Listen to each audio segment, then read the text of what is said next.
그 신발은 원래 없었다. 설날 아침이었다. 새벽부터 어머니는 전을 부치고 아버지는 거실에 상을 폈다.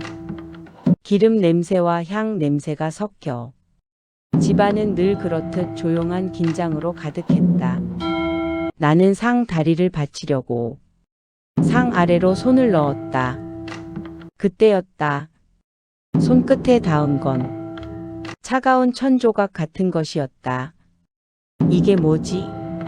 고개를 숙여 들여다보는 순간 숨이 멎었다. 상 아래 구석에 가지런히 놓인 작은 아기 신발 한 켤레, 낡았고 누렇게 변색되었고 겉면에는 마른 흙이 묻어 있었다. 우리 집엔 아기가 없다. 친척 중에도 최근 몇 년 사이 아이를 낳은 사람은 없다. 그런데 왜? 엄마, 이거 뭐야? 어머니는 내가 신발을 집어드는 순간 소리를 질렀다. 내려놔. 그 얼굴은 처음 보는 표정이었다. 겁에 질린 표정. 그거 건드리지 마. 집안 공기가 식어버렸다. 아버지는 아무 말도 하지 않았다. 그저 고개를 숙인 채 향불을 다시 피웠다. 마치 예상하고 있었다는 듯이. 족보의 빈칸. 이상한 건 그날 밤부터였다. 자려고 누웠는데 방문 밖에서 또각또각 마룻바닥을 밟는 작은 소리. 마치 아기 발이 맨발로 걷는 소리처럼. 나는 새벽에 몰래 창고로 들어갔다. 거기엔 오래된 족보가 있었다. 심장이 두근거리는 걸 느끼며 페이지를 넘겼다. 그리고 발견했다. 최근 몇 년 기록에 이상한 이름 하나. 설동. 출생일 2018년 설날. 사망일 공란. 다음 해. 출생일 2019년 설날. 사망일 공란. 매년 반복된다. 하지만 우리 가족 중 그런 아이는 없다. 나는 어머니에게 물었다. 설동이 누구야? 어머니는 한참을 침묵하다 입을 열었다. 그 아이는 태어나지 못한 아이야. 설날의 사고. 어머니는 처음으로 숨겨둔 이야기를 꺼냈다. 20살 때였다. 어머니는 쌍둥이를 임신했다. 출산 예정일은 설 연휴였다. 눈이 많이 오던 해였다. 병원으로 가는 길 차가 미끄러졌다.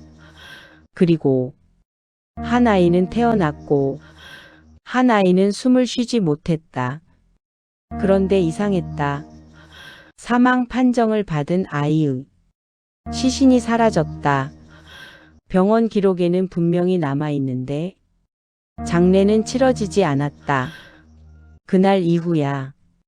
어머니의 목소리는 떨렸다. 설날만 되면 그 아이가 집에 와. 규칙. 할머니는 더 무서운 말을 했다. 그 아이는 제사상 아래에 앉는다. 그래서 매년 아기 몫의 음식을 따로 둔다. 작은 밥 공기, 조그만 전 한 조각, 떡 한 점. 그걸 잊으면 그의 집안에 불행이 온다. 실제로 한 해는 음식을 준비하지 못했다. 그의 삼촌이 교통사고로 죽었다. 또 한 해는 사촌이 유산했다. 우연일까? 아니면 그날 밤 나는 제사상 아래를 다시 들여다보았다. 신발이 없어졌다. 발자국.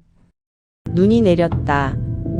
마당에 하얗게 쌓인 눈 위에 작은 발자국이 찍혀 있었다. 맨발 자국이었다.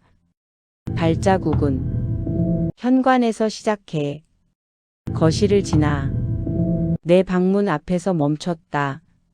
문 손잡이가 살짝 돌아갔다. 형. 아주 작은 목소리. 나는 숨을 참았다. 형, 나도 들어가도 돼? 그 순간 기억이 번쩍 떠올랐다. 어릴 적 꿈속에서 항상 보던 아이. 나와 똑같이 생긴 아이. 하지만 얼굴이 창백했고 눈동자가 없었다. 병원 기록. 나는 병원을 찾아갔다. 오래된 출산 기록을 열람했다. 내 출생 기록. 출생 시간 2358. 비골한 쌍둥이 추정 1명 사망. 그 옆에는 이름이 적혀 있었다. 손설동. 그 아이는 실제로 존재했다. 하지만 장례 기록은 없다. 화장 기록도 없다. 마치 세상에 등록되지 못한 아이처럼. 선택. 설날 밤 12시. 제사상 아래에 신발이 다시 놓여 있었다. 이번에는 깨끗해져 있었다. 그리고 안쪽에 적힌 글자. 형. 눈물이 흘렀다. 어머니가 말했다. 누군가 대신 가야 끝난다. 나는 신발을 신어보았다. 딱 맞았다. 밖으로 나가자. 눈 위에 발자국이 이어진다. 그리고 그 끝에 어릴 적 사진이 놓여 있었다. 사진 속 나는 2명이었다. 마지막 설날. 다음 날 아침. 나는 살아 있었다. 하지만 가족들이 날 이상하게 본다. 누구세요? 거울을 보았다. 내 얼굴이 아니었다. 조금 더 창백하고 조금 더 어린 얼굴. 그리고 제사상 아래 아기 신발 한 켤레가 더 놓여 있다. 낡은 것과 새 것. 2켤레. 안쪽에 적힌 이름. 형. 그리고 다음 설날. 카메라는 천천히 줌인. 멀리서 들려오는 아기 웃음소리. 화면 암전. 안녕하세요. 중국 조심하세요. 좋아요, 구독 알림 주세요. 부탁해요. 화요일.